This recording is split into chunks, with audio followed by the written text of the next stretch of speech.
de vous retrouver pour une toute nouvelle recette. Aujourd'hui, je vous propose qu'on prépare ensemble le gâteau que j'ai fait pour le 14 juillet. Avec les chaleurs qu'il fait en ce moment, je ne sais pas vous, mais moi personnellement, commencer 50 préparations différentes, j'avais pas envie. Donc je vous propose un gâteau très simple, avec juste un glaçage et plein de fruits rouges pour apporter beaucoup de fraîcheur. Avant qu'on commence, je vous propose de vous abonner et d'activer les notifications pour ne rater aucune des prochaines recettes. Et comme d'habitude, n'oubliez pas de liker si cette vidéo vous plaît. Et maintenant, on y va pour la recette. Je vais préchauffer mon four à 150 degrés. Je commence par placer mon beurre bien mou dans le bol du robot. Je le mélange un peu pour obtenir une texture comme une pommade.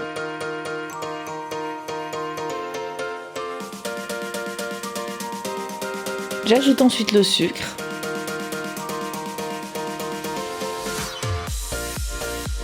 Puis les œufs. Comme d'habitude, je mélange bien.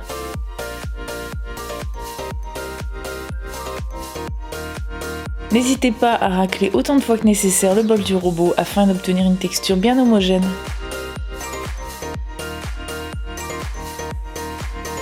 Maintenant, j'ajoute la vanille et l'extrait d'amande.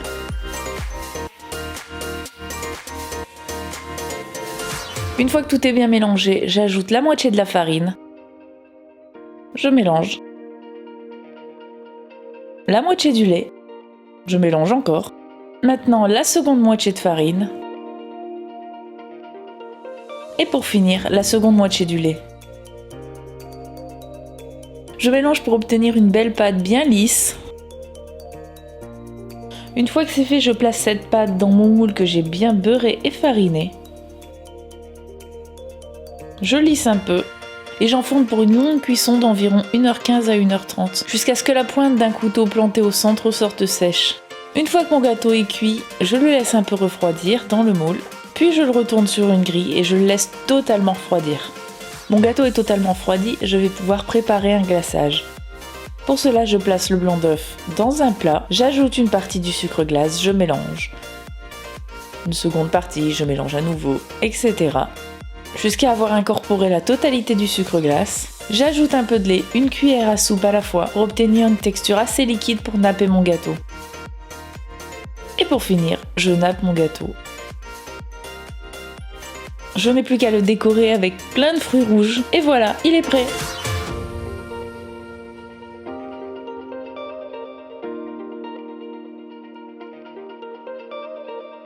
Et voilà, notre gâteau est déjà prêt. C'est une recette parfaite quand on n'a pas envie de commencer à faire 50 préparations. La cuisson est un peu longue, mais au moins pendant que le gâteau est au four, on peut aller profiter du soleil. En tout cas, j'espère que cette recette vous a plu. N'hésitez pas à me lâcher un petit like et à vous abonner. A bientôt pour encore plus de gourmandises.